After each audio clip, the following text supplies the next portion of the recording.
Alors, nous reprenons notre dernière heure. Et après, quand nous nous reverrons, nous aurons 5 heures, il me semble. Peut-être un peu moins, le mois prochain. Voilà, on va essayer de finir, on va y arriver. Donc, on a ce paradoxe qu'on était en train de dire, c'est-à-dire que pour garantir les relations que je peux avoir avec les autres, je demande à l'État de préserver l'individu que je suis.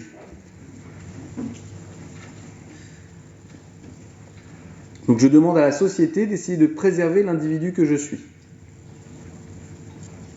Dans un régime individualiste, vous comprenez bien qu'il va y avoir des dérives, et donc on va finir par utiliser l'État comme simplement un objet. On va utiliser la société comme un objet. La loi, elle met utile. Dès lors qu'elle ne met pas utile, j'ai plus envie de la suivre.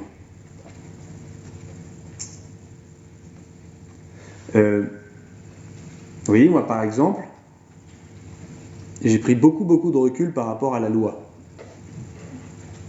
Avant, j'étais très obéissant. Je me disais, voilà, si la loi me demande quelque chose, je le fais. Je vous en avais parlé un petit peu du moment de crise qui s'est passé au niveau de la loi. C'était pendant le Covid. Pendant le Covid, là, à ce moment-là, je me suis dit, ah tiens, je deviens profondément défiant par rapport à la loi. Pourquoi ? Parce que je me suis retrouvé dans la posture de celui qui a dû faire appliquer la loi. Qui a dû faire appliquer une loi auquel je ne croyais pas.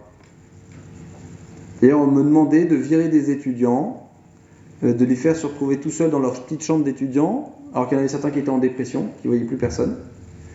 Et on m'interdisait, en fait, de les faire venir, alors j'avais la place de les mettre un par salle, un par amphi. Je pouvais les mettre un par amphi, ils étaient amphi de 60, il y en avait un qui pouvait être tout seul dans la salle. Voilà. Mais non, surtout pas. Parce que le Covid. Puis on m'avait demandé d'imposer les masques. Il fallait que tout le monde mette les masques. Mais il ne fallait pas que tout le monde mette les masques, attention, mettre les masques comme ils l'entendaient. Il fallait que moi, je regarde comment ils mettaient les masques.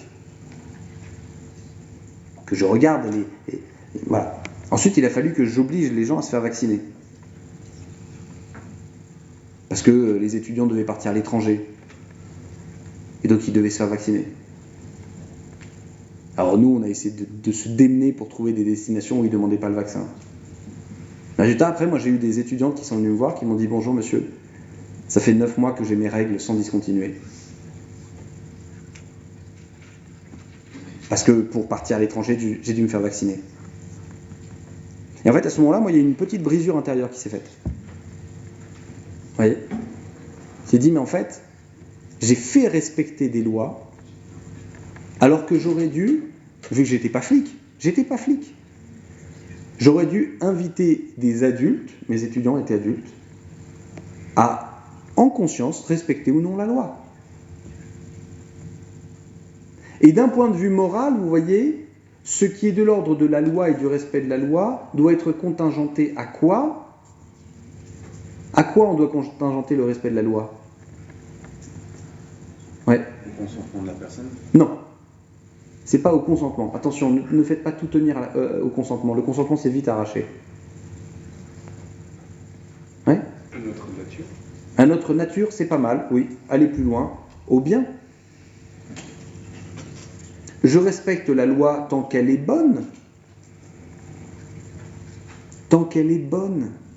Alors je parle à des juristes, c'est compliqué pour vous, hein. Mais je respecte la loi tant qu'elle est bonne. Sachez que sous Vichy, les lois étaient des lois qui avaient été votées, qui étaient faites respecter par les flics, etc. Heureusement qu'il y a des gens qui se sont dit « Non mais attendez, 30 secondes. Cette loi-là, le contenu de cette loi, elle n'est pas juste. » Et je vous citerai ce grand philosophe qui s'appelle François-Marie Arouet, c'est pas moi, Voltaire, qui dit « À loi injuste, nul n'est tenu. » Oui, vous avez une question. Ouais, dans le sens où, même si par les lois, on sait que certaines sont dénuées de morale, Oui. et que on a accepté tous de vivre en société, et que par conséquent, on est obligé d'accepter des lois qui certes ne conviennent pas, mais qui font qu'on peut vivre en société. Et Attendez, soyons honnêtes, je suis tout à fait d'accord. Hein. C'est exactement ce qu'on nous dit habituellement. Ce serait possible si vous aviez accepté de vivre en société. vous pouvez toujours ne pas accepter et aller jouer Robinson Crusoe sur l'île. Non, je peux pas. Non. Concrètement, je ne peux pas. Vous ne pouvez pas parce que vous perdez beaucoup de choses. Non. C'est qu'il n'y a pas d'île. Il n'y a pas d'île sur laquelle je peux faire Robinson Crusoe. Le Groenland. Oui, mais le Groenland, il appartient à quelqu'un. Et les îles qui appartiennent pas, l'Arctique. Non, c'est de la banquise. Ça va fondre. Vous êtes gentil. Vous me condamnez à mort. Oui, non, mais dans le sens où on peut toujours aller dans des endroits qui ne sont pas. D'accord, il en reste très peu, j'en conviens. Non, c'est-à-dire que matériellement, cette illusion de croire que parce que nous avons accepté de vivre en société, on n'a rien accepté du tout. Nous sommes nés en société. La société, elle préexiste à la loi. C'est pas l'inverse. C'est pas la loi qui fait la société. C'est nous sommes dans une société, nous naissons dans une société, et cette société, dans un second temps, elle va créer des lois. Et donc la société est tout à fait capable de dire cette loi, elle n'est pas juste là. Oui, mais c'est pour ça qu'on a des institutions qui permettent de protéger nos libertés fondamentales. Pas forcément. Quand même. Non, mais pas forcément. Elles ne fonctionnent pas forcément bien. Oui, mais elles fonctionnent. Non, je ne suis pas d'accord avec vous. Pardon, là on est sur des sujets politiques, mais les institutions actuellement ne protègent pas les agriculteurs. Mais pas du tout.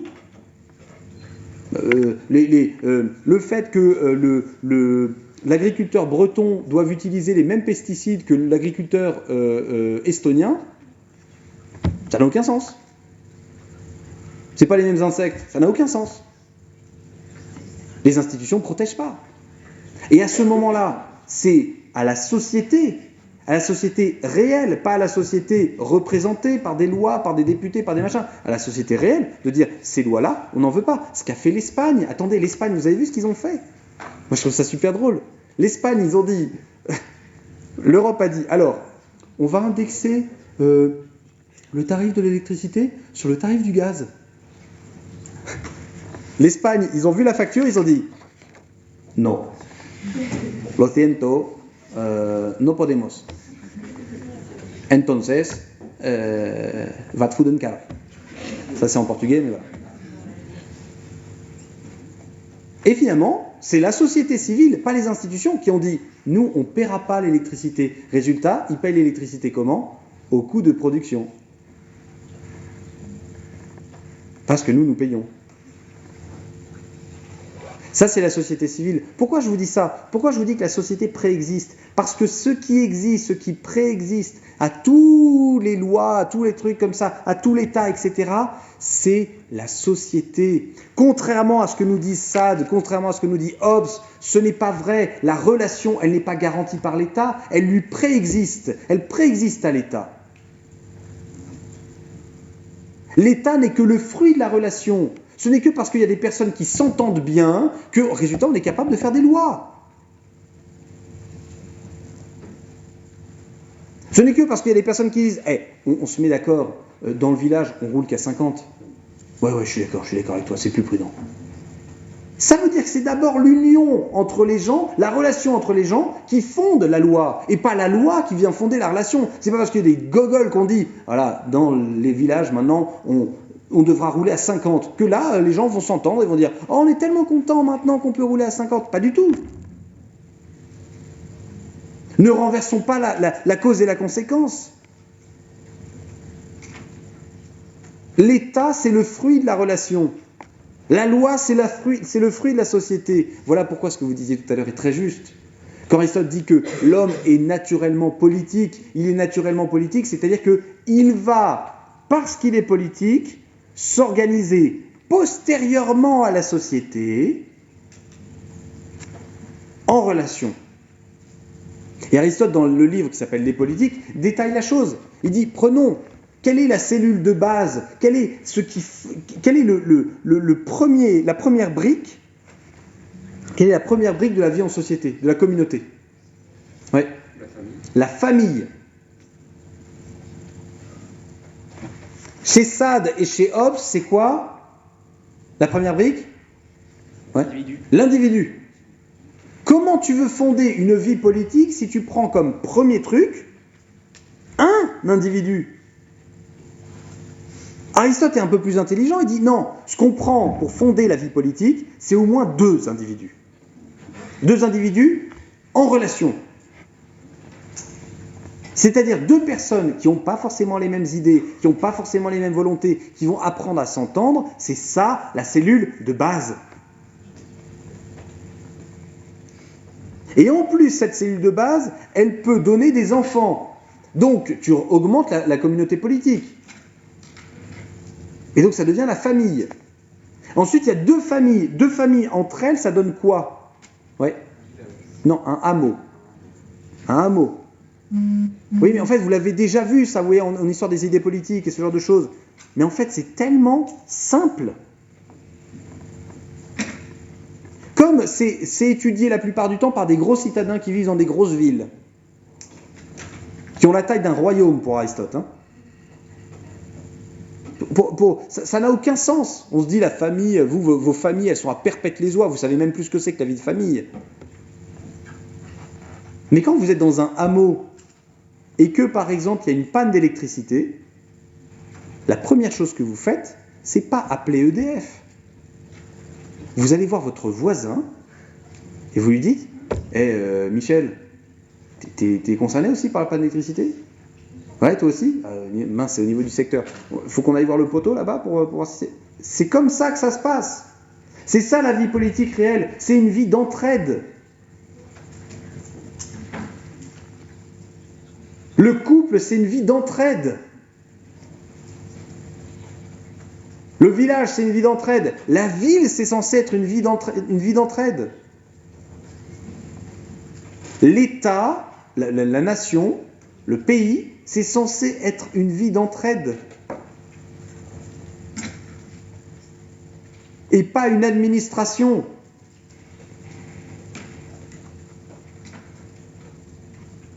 Vous voyez, je suis très heureux, comme je vous ai dit, hein, moi, le monde viticole, je découvre. Quand tu as un outil qui pète, eh ben, tu demandes à des voisins. Tu dis, attends, moi, j'arrive pas avec mon tracteur, tu veux pas aller voir, s'il te plaît, parce que je comprends rien. Le gars râle, il en a marre. Voilà, c'est bourru, hein. Ah, j'ai pas que ça à faire, etc. Mais il vient. Parce qu'il sait qu'il va falloir aider. Voilà, j'ai une vache qui est en train de mettre bas, ça se passe pas bien, est-ce que tu veux bien venir voir? Oh, tu fais chier, Denis. Allez, il vient quand même. Relation d'entraide. Et quand on dit que l'homme est naturellement politique, c'est qu'il y a en lui une tendance à la relation. Et le fait de se dire que, de toute manière, pour parvenir à atteindre complètement ma finalité, j'ai besoin d'être avec les autres. Donc Hobbes, Sade et toute la clique là, tous les théoriciens du droit individuel là, vous les virez. Vous voyez, actuellement on va arriver ce qu'on appelle les élections européennes. L'Europe, c'était censé être une entraide entre pays. C'était censé être ça à la base. Si ça n'est plus ça, ben, on n'en veut plus. Et c'est normal. Les États-Unis d'Amérique. Les États-Unis d'Amérique. Les gens, ils se sont appelés les États-Unis. Ils se sont unis. Pourquoi? Pour être plus forts. Résultat, ils sont forts. Bon, bah super, voilà. Alors, il faudrait faire peut-être les États-Unis d'Europe. Ah là, tout de suite, regardez. Attendez, calmons-nous. Et parce qu'en fait, on veut bien s'entraider, mais on n'est pas unis comme les États-Unis d'Amérique.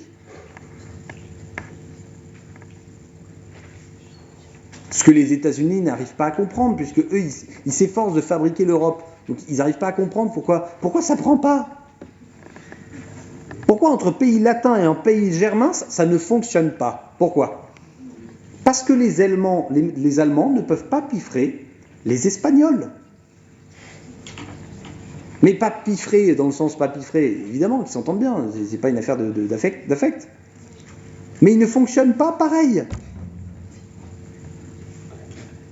14h, 17h, Madrid, plein été, il n'y a personne.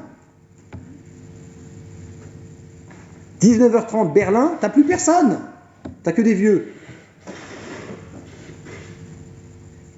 Il faut bien se rendre compte, vous voyez, l'entraide politique, elle suppose de bien connaître l'autre, une certaine similitude, et on va y venir justement.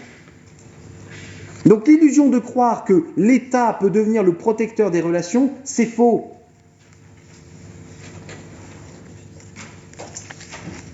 Ou plutôt, le jour où l'État devient protecteur des relations, ou s'érige en protecteur des relations, ça veut dire que ça ne va vraiment pas. Le jour où on a besoin d'un médiateur de l'État pour gérer nos relations, c'est que ça ne va pas. Vous voyez, il y a des personnes qui ont tendance à faire des procès un peu partout, à tout le monde. Le procès, c'est un échec. Il faut bien le comprendre. C'est un échec. C'est que la personne n'a pas été capable de résoudre ses conflits avec l'autre. Et comme aux États-Unis, bon, je pense que vous commencez à comprendre que je suis raciste que sur une partie de la population outre-Atlantique. Non, j'ai un gros problème avec ces cow-boys, moi, j'ai vraiment du mal. C'est-à-dire que eux, la base de leur société, c'est pas l'état de droit. C'est les cow-boys. Donc, si tu as un problème, on sort du saloon, et puis en plein milieu de la rue, on se bute. C'est comme ça que ça se passait. Mais attendez, c'est comme ça que ça se passait il n'y a même pas 3 siècles. Il n'y a même pas un siècle, ces gens étaient en train de former des groupes avec des capuches blanches, comme ça. Et puis, il y a moins d'un siècle, hein. Et puis ils allaient dans des villages comme ça, ils attachaient les pieds des personnes noires, et puis ils allaient en cheval, comme ça, et les gars étaient traînés dans la rue, c'était super. Et c'est des mecs qui vont nous faire des leçons d'antiracisme. À nous, où ça fait 3 siècles qu'on a aboli l'esclavage. Plus de 3 siècles d'ailleurs, c'était 1783, plus de 3 siècles qu'on a aboli l'esclavage. La relation humaine, il ne faut pas prendre exemple sur ce qui se passe aux États-Unis, c'est pas vrai. Prenons exemple sur ce qui s'est passé dans notre continent. On a réfléchi sur des trucs, on s'est planté, il y a eu vraiment des énormes erreurs. Tu sais, les mecs, la controverse de Valladolid, vous avez tous lu.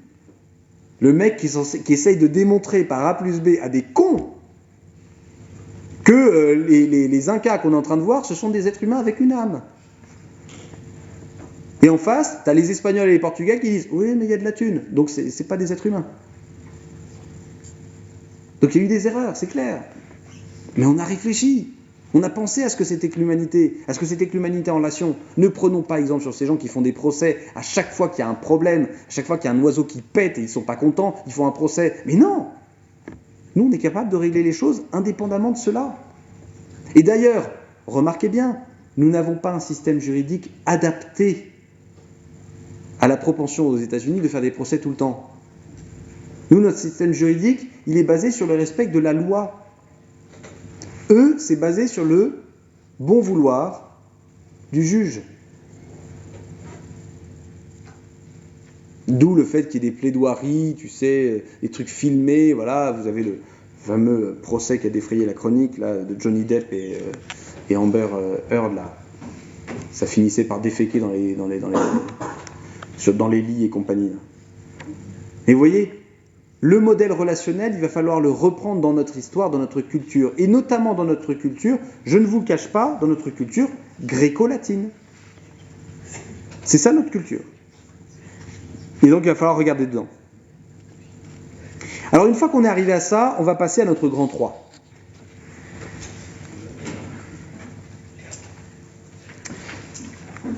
Le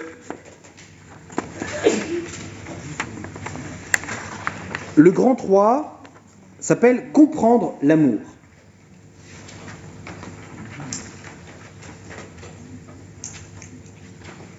Et donc je vais reprendre avec vous la question,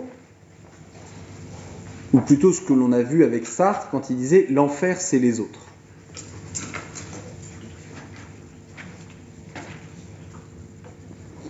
Vous savez, dans le texte qu'on avait vu de lui, quand il parlait de l'enfer c'est les autres, il disait « l'enfer devient les autres uniquement à partir du moment où l'autre est mauvais ». Et j'aime bien cette expression « l'enfer c'est les autres ». Regardez l'enfer. Qu'est-ce que c'est que l'enfer ? Dites-moi. Expliquez-moi ce que c'est que l'enfer. Parce que Sartre est quelqu'un d'athée. Profondément athée.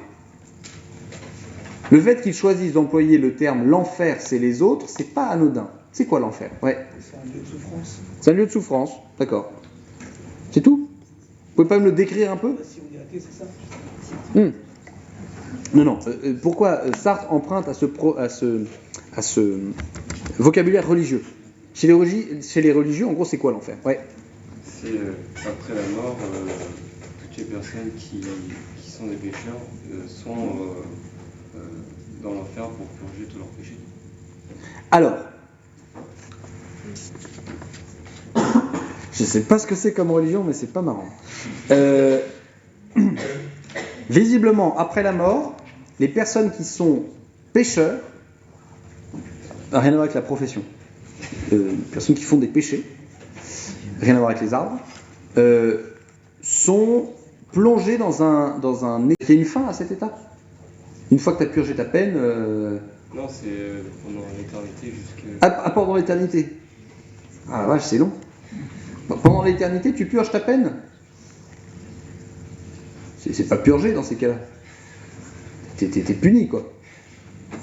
Ouais. Chez les religieux, souvent, on voit l'enfer comme une absence de relation avec Dieu, enfin d'un lien avec Dieu après la mort. Ouais. Et que du coup, on parle de ça avec le paradis qui est un lien d'amour avec Dieu et l'enfer, enfin d'un lien avec Dieu après la mort. Ouais. Et que du coup, on parle de ça avec le paradis qui est un lien d'amour avec Dieu et l'enfer. Oui, moi je sais pas, je sais pas. Non, je vous le souhaite, d'accord ? Non, mais je veux dire, dans la théologie habituelle. Parce que dans les représentations, vous savez qu'on a de l'enfer, vous allez auprès des églises, vous avez des représentations, c'est dans des chaudrons, il y a des pics de partout, puis visiblement, il n'y a pas que les êtres humains qui sont dedans, tu vois, c'est-à-dire que ça a l'air d'être un truc un peu habité, et un peu étonnant, ouais. En fait, l'enfer, ça contraste avec le paradis dans le sens où le paradis, c'est l'amour qui est poussé. Enfin, plus on est au paradis, plus on aime. L'enfer, c'est en gros, plus on est en enfer, plus on a de la haine. C'est-à-dire que ça va, en même temps que nous éloigner des autres, nous éloigner même de nous-mêmes, et on va se détester de plus en plus. Ok. C'est là où il y a la souffrance. Donc, il y a de la haine profonde en enfer, c'est un déferlement de haine, contrairement au paradis qui est un déferlement d'amour, visiblement. Ok, d'accord. En fait, il faut bien comprendre, je vais dire ce qu'avait dit votre camarade, l'enfer, pendant longtemps, a été pris comme un lieu de torture.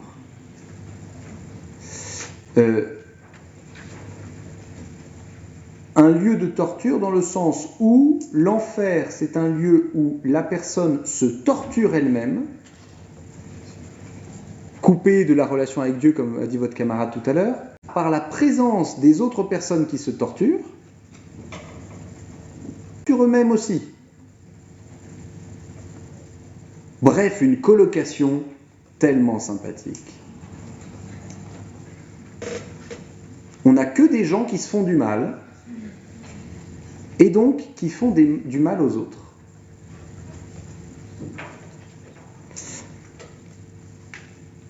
Il faut bien comprendre que lorsque Sartre déclare que l'enfer, c'est les autres, il a raison dans le sens où si l'autre est vicieux, si l'autre est malheureux, si l'autre se torture, il devient un enfer pour moi.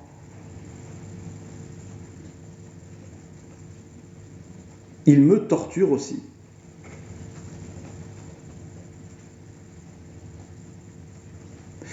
Exemple, l'autre est un menteur.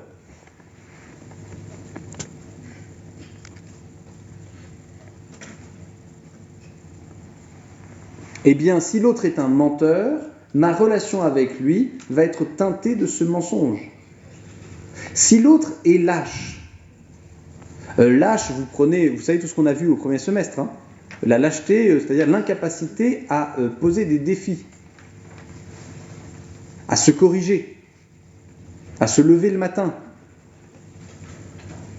à travailler. Eh bien, ma relation va être teintée de cela. Si l'autre est intempérant, c'est-à-dire qu'il ne peut pas s'empêcher de jouir, c'est-à-dire qu'il va regarder du porno régulièrement, il va se masturber régulièrement, il est incapable finalement d'avoir une réelle maîtrise de lui-même, eh bien ma relation avec lui va être teintée de cela. Il ou elle va être incapable de se maîtriser. Si la personne est colérique et incapable de se contrôler, d'être paisible, d'être serein, eh bien ma relation va être teintée de cette colère avec lui. Et si nous sommes dans une culture où finalement on ne pense qu'à soi-même, eh bien la relation va être teintée de cette pensée que pour soi-même. Et donc il ne faut pas s'étonner que de plus en plus les relations deviennent infernales.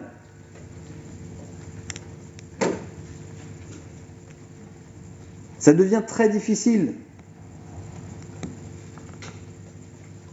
Vous voyez, c'est intéressant parce qu'on observe par exemple qu'il y a énormément de différences entre toutes les sociétés occidentales qui nous ont précédées et la nôtre d'un point de vue de la fécondité.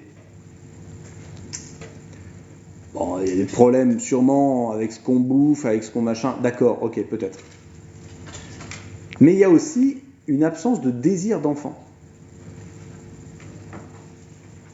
Une absence de désir d'enfant, de nombreux désirs d'enfant.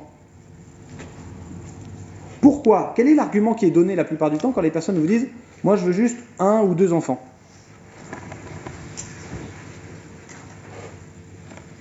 Ouais.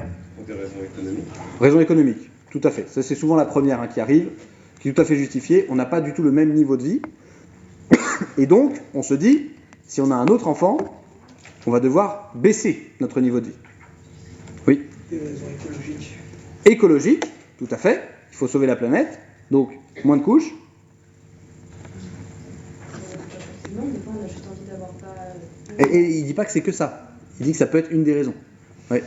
de se dire, je préfère en avoir 2 et bien m'en occuper que du coup... Super. C'était la raison que j'attendais. Parce que c'est clairement celle qui vient le plus. Je préfère en avoir peu d'enfants, et bien m'en occuper, plutôt qu'en avoir plein, et pas bien m'en occuper. Alors on va analyser ça. Qu'est-ce que c'est que bien s'occuper d'un enfant ? Ouais. Consacrer du temps. Consacrer du temps. Consacrer du temps, voilà, tout à fait. Avoir l'occasion de... C'est intéressant, hein, parce que la plupart des personnes qui disent ça vont conserver leur travail et puis ne vont pas consacrer leur temps à s'occuper des enfants. Hein. Ouais.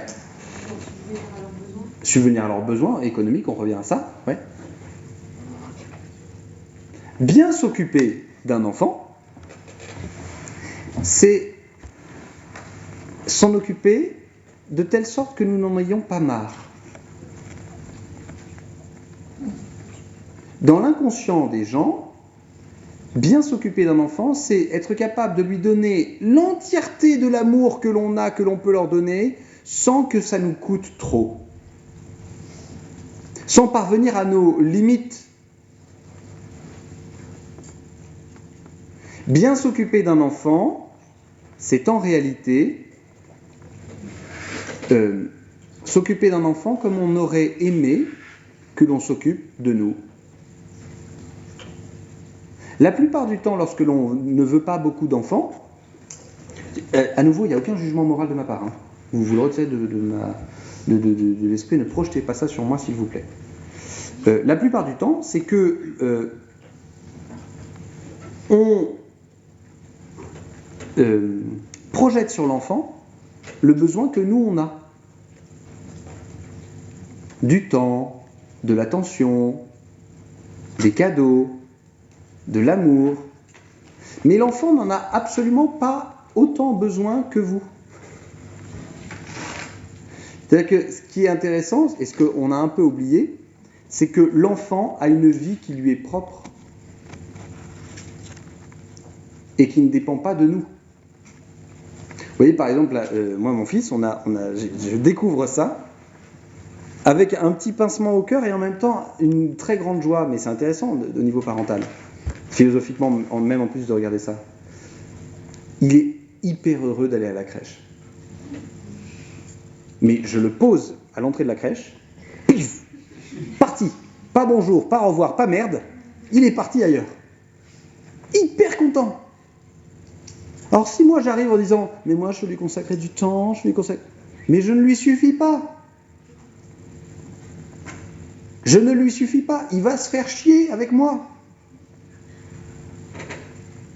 Ça va le saouler, parce qu'il a besoin de tellement plus que moi. Donc si moi je me dis, je fais moins d'enfants comme ça, je vais pouvoir lui donner le maximum de ce qu'il va... Tu ne vas pas suffire. De toute manière, tu ne suffiras pas.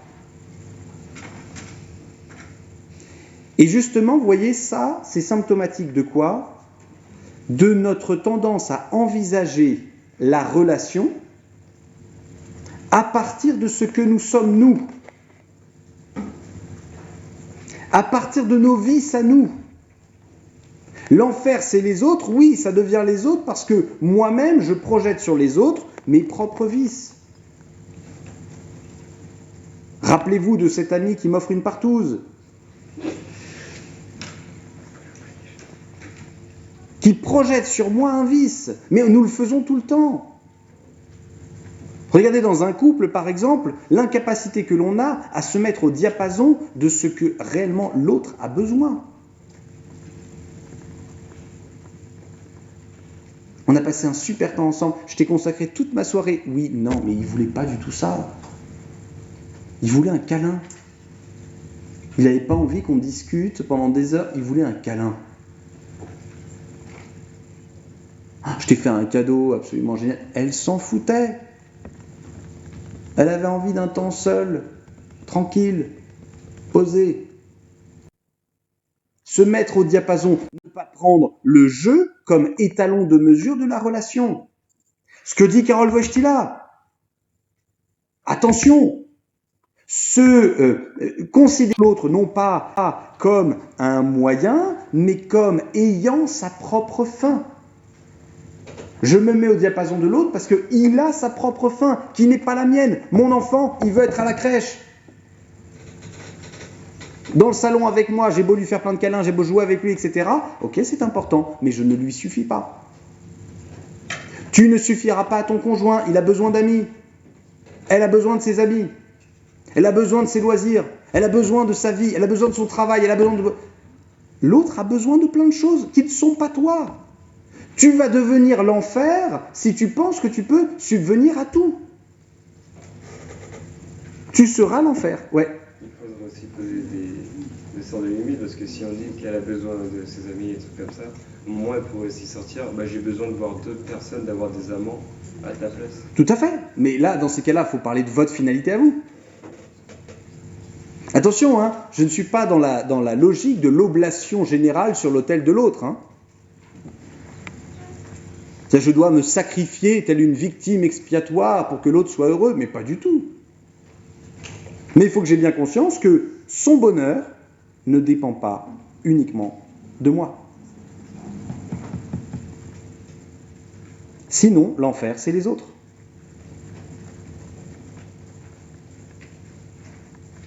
Si je crois que l'autre doit me rendre heureux, à un moment donné, il va me rendre malheureux, mais profondément malheureux. Car il ne suffira pas.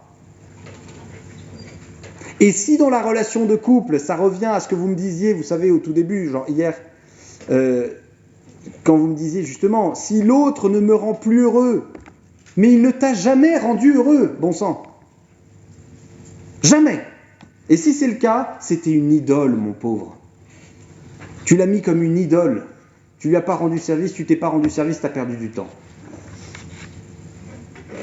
T'es heureux avec l'autre parce qu'il est beau, il va devenir moche. Elle va devenir moche. Vraiment. Il y a tout qui va s'affaisser, qui va se rider. Tu es fasciné par son intelligence et sa volonté, sa mémoire, il va tout perdre. Il va devenir con. Elle va oublier. L'autre n'est pas ton bonheur. Oui.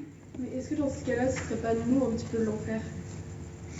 Oui, tout à fait, mais parce que c'est ce qu'on a vu au tout début, hein. C'est-à-dire que quand je rends l'autre moi, ça vaut aussi pour moi. Je suis un autre pour l'autre, en fait. Mais quand je dis que mon aspiration à faire de l'autre mon bonheur, eh ben, ça me rend infernal pour cette personne. Non, mais est-ce qu'on serait pas un enfer aussi pour nous-mêmes? Ah bah à terme, oui. Bien sûr, vous allez être malheureuse, mais bien sûr, oui. Oui, oui. Mais en fait, l'enfer, sachez que l'enfer, c'est les autres. Enfin, quand vous arrivez en enfer, alors moi je suis comme votre camarade, j'y suis pas encore, mais quand j'y serai, on se rendra bien compte que tout le monde est malheureux et tout le monde se rend malheureux. C'est pire que tout, en fait, la situation infernale. C'est que tout le monde est malheureux et tout le monde, par son malheur, rend malheureux les autres. Mais c'est l'asile de fou, quoi.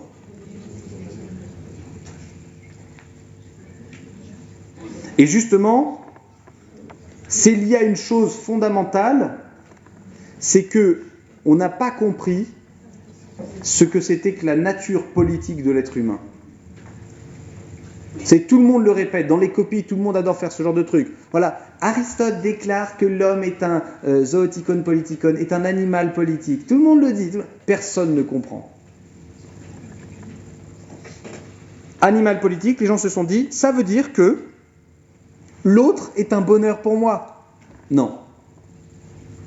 Non, ça ne veut pas dire ça. Et justement, Thomas d'Aquin, dans le commentaire de l'éthique à Nicomaque d'Aristote, déclare.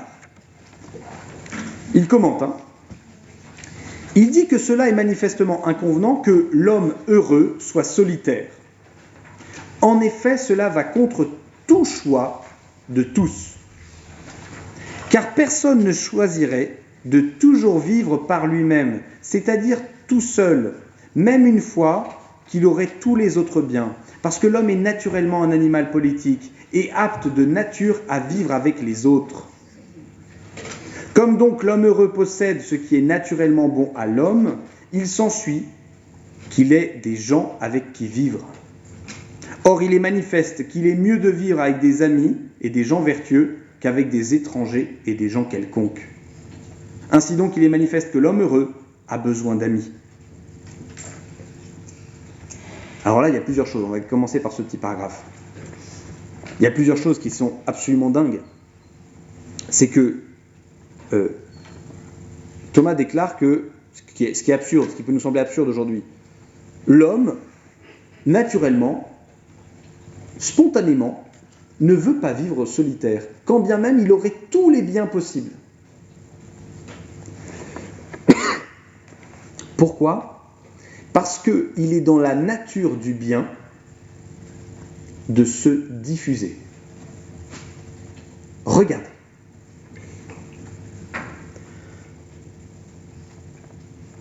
J'ai fait un petit essai. Je suis à l'hôtel de la gare là-bas, et il y a un restaurant. Et on n'était pas beaucoup dans le restaurant. Et je me suis regardé, je me suis dit, tiens, c'est marrant. Là, je dîne tout seul, donc c'est super, on passe un très bon moment. Et je sais que sur ma tête, je faisais globalement la gueule. Et je me suis dit, bah, tiens, tu vas faire un effort, tu vas te mettre à sourire. Et tu vas voir l'effet que ça va avoir. Les personnes en face, au tout début, elles regardaient comme ça, et puis petit à petit, elles regardaient, et il y avait un demi-sourire, alors qu'elle bouffait toute seule, elle aussi. Demi-sourire qui se passait, voilà. Ça, bon, voilà. Des gens qui sourient. Et puis, en plus, j'étais en train de regarder un truc sur une tablette. Et donc, à un moment, il y a eu une scène qui était un peu marrante. Donc, je commence à faire...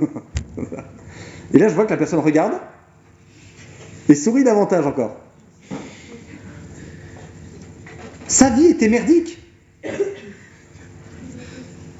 Je veux dire, aussi nulle que la mienne qui mangeait tout seul, mais je veux dire, il n'y a rien qui a changé dans sa vie. Pourtant, le bien se diffuse. Regarde-toi quand tu apprends une bonne nouvelle. Quand tu apprends une bonne nouvelle, ton premier réflexe, c'est d'en parler de manière absurde à tout le monde.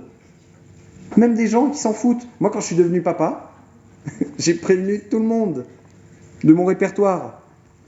Même des gens à qui je n'avais pas parlé depuis 5 ans. Moi, je suis trop... Et eux, ils étaient trop contents. Ils me disaient, super nouvelle, bravo. Et on ne s'est plus reparlé après. Une nouvelle, une bonne nouvelle, le bien, on le diffuse. Moi, j'ai un problème, vous voyez, depuis que j'enseigne, à chaque fois que je lis un truc intéressant, j'ai envie de le dire à quelqu'un.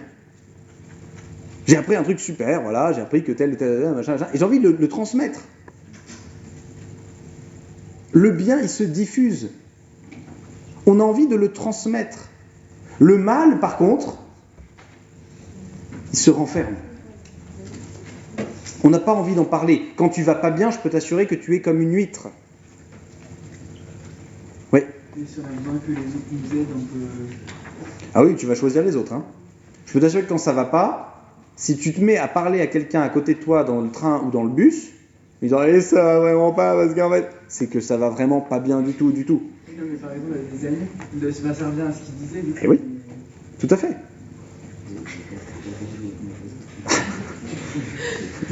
Comment on peut éviter le comportement de gens qui, par exemple, ne vont pas bien, mais qui cherchent à justement attirer l'attention des autres? Bah, ça, c'est parce que justement, se plaindre, c'est possible. Hein. Il y a une certaine délectation à se plaindre. Pas forcément, non, pas du tout.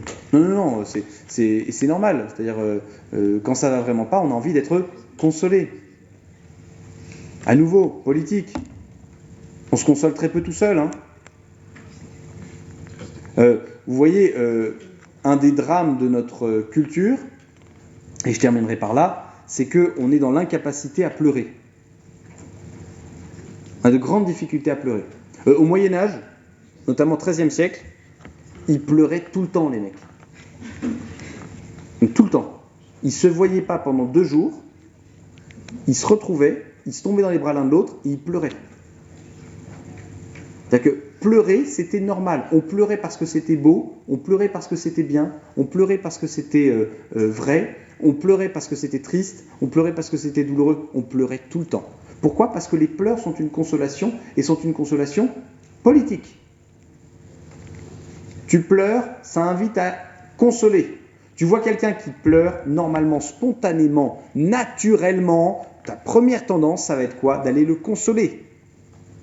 Dans notre culture, tu vois quelqu'un qui pleure, tu changes de trottoir.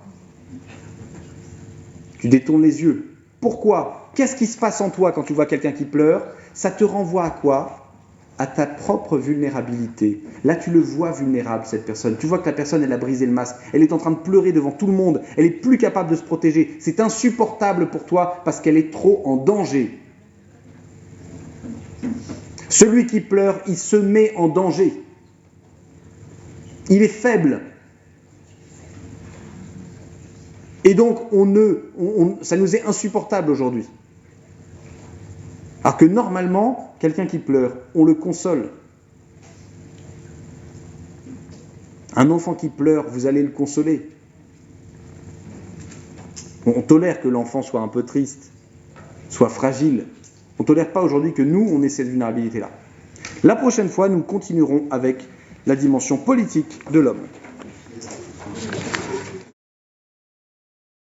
Abonne-toi, FNP, il est beau, il est gentil, il peut te faire marrer. Abonne-toi, FNP, on the road, baby, si fricounet, la philosophie, sans bobo avec des colibris. Abonne-toi, FNP. Abonne-toi, FNP.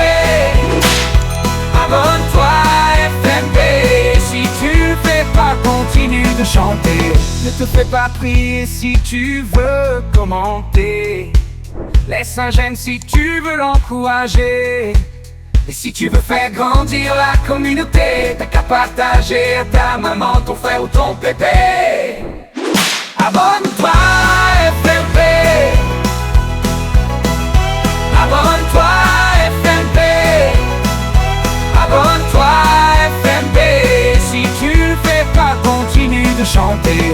Ne te fais pas prier si tu veux commenter. Laisse un j'aime si tu veux l'encourager. Et si tu veux faire grandir la communauté, t'as qu'à partager à ta maman, ton frère ou ton pépé. Abonne-toi FMP. Abonne-toi FMP. Abonne-toi FMP. Si tu le fais pas, continue de chanter. Ne te fais pas prier si tu veux commenter. Laisse un j'aime si tu veux l'encourager. Et si tu veux faire grandir la communauté,